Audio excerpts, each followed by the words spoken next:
Hello friends, I'm back with my video on Jiva, Maya, Ishwar and Brahman. Jiva is the soul, Maya is the illusion, Ishwar are the gods and Brahmana is the ultimate truth.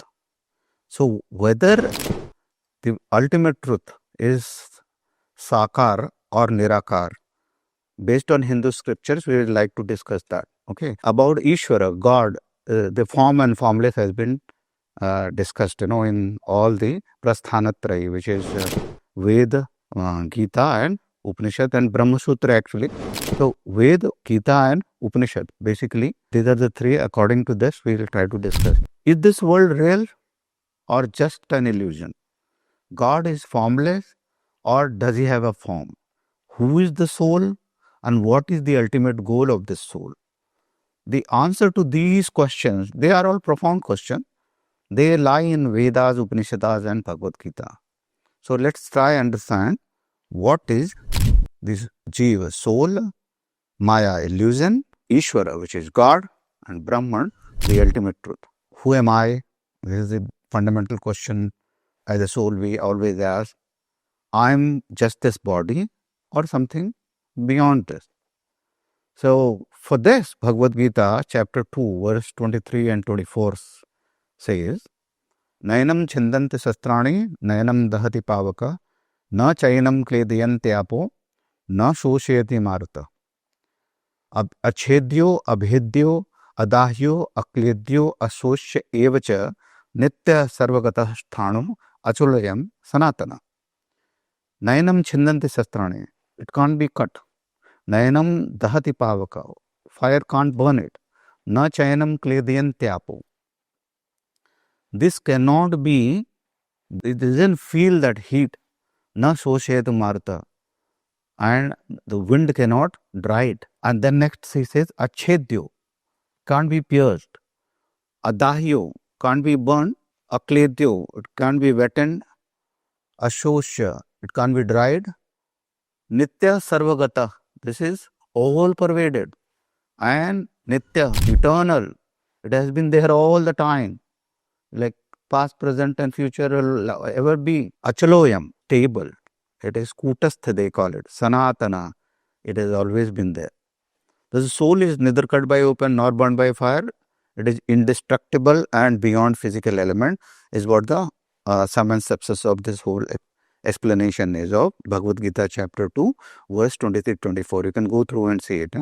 Please refer to Yatharth Gita, my Guru Swami Adgadanji Maharaj's book, Yatharth Gita. You can see on the screen. Please read this through. So this soul is eternal and divine. Bhagavad Gita chapter 15, 7th verse, Lord Krishna says, Mamaivansho Jiva Loke Jiva Bhuta Sanatana. The individual soul is my own fragment. He says, it's just me, right? So Jiva, Bhagavad Gita clearly says that Mamaivansho, it is it's part of me. Yet why does this appear to be real to us? If it is illusion, appear real to us? That's the question that we always keep on asking. So the answer lies in Maya. You'll have to understand how Maya operates. Maya is all this prakriti of mind, senses of perception, senses of action, sense objects in the nature, and then all the Pancha Mahabhuta, all the bodies that we have, 3 bodies, and then 5 layers of the bodies, all of that put together, and all the systems of cognition that we have in us, the nervous system, the respiratory system, skeletal system, hormonal system, digestive system, excretory system, all of that. If you understand this very, very well, which is called as, this is the Kshetra, this is the field. If you become the knower of the field as per the Bhagavad Gita, then you get to know what is Maya, and then you will know what is beyond Maya. You will not be able to understand what is beyond Maya unless you understand this Maya. Understand scientifically. And in the awareness, deeper meditation, you get to know all these things. That's the fundamental. Now let's understand the second part, which is Maya, as per what Upanishads say. So Adi Shankaracharya says that Brahma Satyam Jagat Mithya. So basically, reality and truth are slightly different. Okay, so what is nowadays you know about virtual reality, extended reality, and right. So to that extent, that is all unreal. Okay, So it's an illusion. It's like, immersive experience that you get, but it's actually not real. But what truth we are talking about is Brahma Satyam, is the something beyond that, beyond that immersive experience that we get in this world, in this nature. Mithya, when it is said here, it's like mithya bhas, but actually it's like an illusion, not that it is untrue, but it's mic. It's like it appears to be true, but it's not true, but at least, but it is not false as such. Okay. So long as your mind is wandering, it appears to be. So it's like, this is something that you need to experience, how this feels, right? Is anubhavagamya. Unless you experience it inside, and this happens with the blessings of Master. Some Sadguru will bless you and you will understand. This will be in your experience, you will understand the difference between the two. There is no difference as such. But whatever appears to be different, and then at the end of the illusion, it's like, you wake up and then suddenly say, oh, it was all a dream. You will come to that. Okay. And if you try to describe the difference between what you saw in the dream and what is real, it will be very difficult to really explain. Okay. So the Brahman is the ultimate truth, is what Adi Shankaracharya said, and the world is an illusion. Is this world really false? Shvetaswara Upanishad, 4th chapter, 10th mantra, it says, Maya is the divine energy of the Lord through which the universe is created. Okay. Mayati tadmidam sarvam jagad avyakta murtina. This is what Bhagavad Gita says, that the Mayati tadmidam sarvam jagad avyakta murtina. So, from the unmanifested, the whole manifestation has come out. Na chaham te swasthita. They are all in me, but I am not in them. It's like it's not entangled. What is mind that we see in this world is the ego perception. Is that mind is wandering in this nature and says, I am this. I am not the soul. I am this object. I am the owner of this house. I am father of this person. I am brother of this person. That perception, false sense perception that we have, an identity, that is what takes you away from the soul, which you are not. You feel that it is you, then it's not true. But if you go into the soul, then you become Krishna. Then Krishna says that everything is in me, but I am not in them. It's like mind is in you, senses are in you, but then you are actually not in the mind and senses. So if you understand that, then you take the Krishna's position and let the Krishna take the center of the stage, then you will understand the whole truth. In reality, Maya is not the falsehood, but actually some kind of a transformation which is happening in the nature, which is temporary. Aswatham prahurabhyam. So it's like, everything is temporary here, and it is changing every moment. Aswatham is temporary. Everything is changing, ever changing. The Upanishad says that Maya is the divine energy of Lord through which the whole universe is created. Bhagavad Gita says what?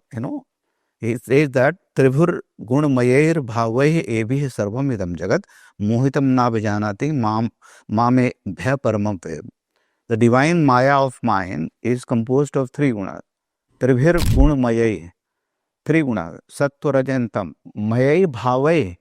So these gunas actually create bhavas, so emotion. And those emotions then actually create bonds. And those bonds create moha, maya. In that maya, mohitam, then you get attached. And na vijanati, then you forget mamedhya param abhyam.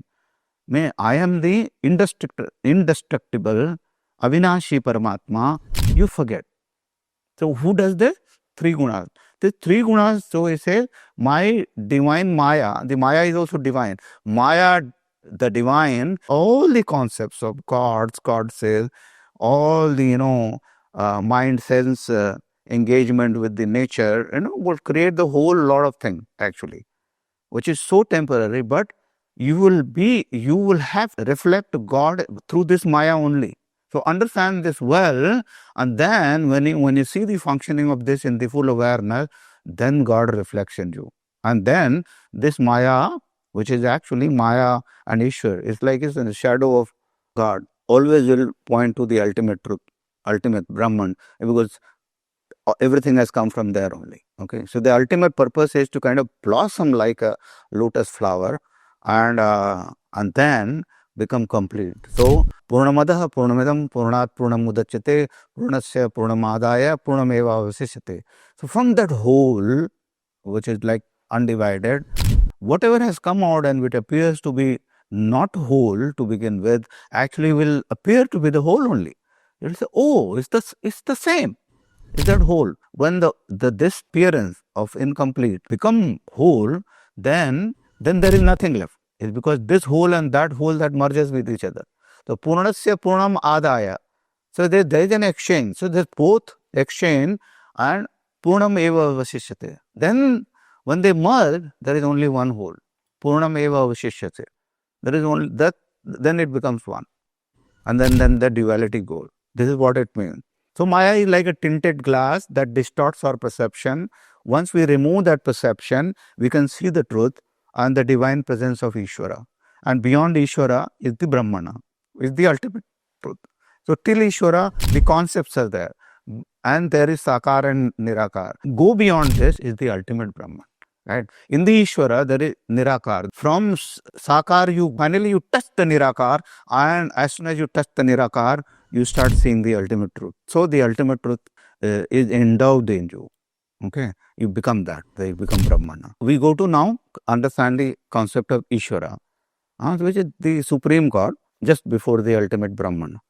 So who is Ishwara? Does he have a form or formless? It has both. Right? It can be form and formless also. Bhagavad Gita chapter 12, it explains both Saguna form and the Nirguna form, and where he says that both worships are valid. And but the worship of the personal form of God is easier for the devotees. So Saguna has been prescribed everywhere, because you just can't begin with the formula, because then there is not much to understand. And if you've been incarnated, or you've been taking life, as you've been sage, for many births, then you could suddenly jump into the formula.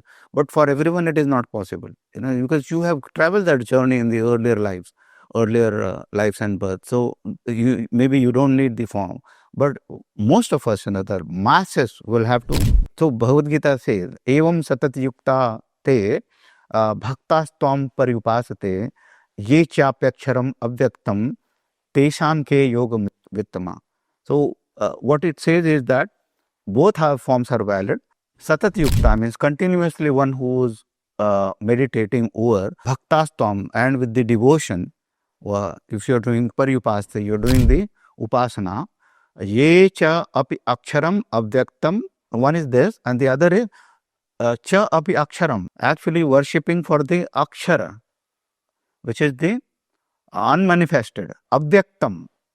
The avyakta, the unmanifested, which is akshara. One who is worshipping that, they are also the yoga vittama. You should be calling them as also the sadhaka. So Upanishad has described this as Sa Esha Sarva Bhuteshu Gudaha Atma. The Supreme Lord is hidden within all the beings. Now again, coming back to chapter 4, verse number 7, it is saying that God takes the form in order to simplify things to the formed people, the Jiva, because otherwise they will not understand. So God takes form to connect with his devotees. So in Kurukshetra, which became Dharmkshetra, Lord Krishna talks to Arjuna and says, Yada yada hi dharmasya glanir bhavati bharata abhyuthanam adharmasya tadatmanam srujamyaham.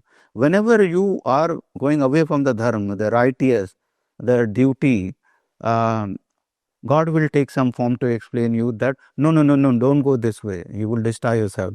And tadatmanam srujamyaham. So in your Atman, in the center of awareness, he will srijan, means he will then construct the yoga in you, through which you will be able to see the real dharma, the param dharma, and then you will get all your capability, you will get all your remembrance to be able to execute and act in this world with full might and blossom like a lotus flower to fully merge with the ultimate Brahman. As stated in Isha Upanishad, Purnamadaha Purnamidam Purnat Purnamudachyate, that is what happens eventually when you understand this verse, Yada Yada Dharmasya Glanir Bhavati Bharata. And God has come over to actually make you blossom, and then extend his hand to come forward and take the shelter, quench all your queries, satisfy yourself, and eventually walk this path and merge with the Almighty. The last part, Brahman, let's understand the ultimate truth. What is Brahman? It is something beyond Ishwara. Mundak Upanishad says, but Brahman is the ultimate truth, the knowledge and the infinite. That's the Brahman. Brahman is beyond form and formless. It is the essence of everything. Sutre Madigana Iva. That's what so Lord Krishna says, I am the Brahman. I am the ultimate. Okay. And Vedanta also states that the soul and the Brahman are one only. So say that eventually the soul becomes Brahman. Aham Brahmasmi, which is what Vedanta say. But Swami Vivekananda's Vedantas are closest to my heart. But the Bhakti path sees the soul as servant of the God. So, but when in whatever way you serve the truth and the God, you will eventually become that. Like as you worship, as you feel, that's so you become. You are as good as your thoughts. You are as good as your devotion. So whatever you worship, whatever you feel, whatever kind of thoughts you generate in us, develop in us, you actually eventually become that. But there will be a stage when you would not have to worship anything. You will have to go formless. Eventually, because all of that will otherwise come under Maya only. But eventually you have to let go everything and then experience the truth, the ultimate Brahman. And with that, all the bondages break. The answer of whether the soul is separate from Brahman and all, this lies in the realization, and this comes from the blessing of the Sadguru. Whatever I will describe here is going to be a kind of a philosophical explanation. So I am going to restrain myself from doing that and urge all of you to take the shelter of a Mahapurusha, Sadguru. Whatever I could explain, I am explaining. Whatever is said in Vedas, Bhagavad Gita, and Upanishads, I have quoted. I have tried to quote. But you can please go read the Vedas, Upanishads, and Bhagavad Gita for sure. Because Bhagavad Gita is the ultimate knowledge, concise. It has come from Lord Krishna's mouth. Yeah. Gita Sugita Kartavya Kimanne Shastra Vistare Ya Swam Padmanavasya Muk Padmat Vinishita. Vedanta said that there is the ultimate, this is the ultimate Shastra. Because it has come directly from Lord Krishna's mouth, and this is the Kartavya. This is what one should read. This is what one should do. Whatever is mentioned in Bhagavad Gita, Yagyarthat karmano netar lokoyam karmandra. Go into your breath where the yagya is happening. Surrender all your thoughts. Let it burn, and then you see the real form of you. That is where you will see the Brahman and the soul. What are they? Yeah, Brahman. The truth reflects in your soul, and then the soul becomes the truth. How it happens, you will have to experience it. My saying will not make it happen to you. When it happens to you, the beauty lies there. Okay, so let's conclude. Jiva, Maya, Ishwar and Brahman, soul, illusion, gods, and the ultimate truth, Brahman, they are different aspects of the same truth. God is both form and without form. Maya is both real and unreal. Brahman is beyond perception, yet present in all. So what do you think? Is God a form or formless? Share your thoughts in the comments here. And if you found this knowledge useful, wait for another deeper spiritual discussion with me very soon. Jai Shri Krishna.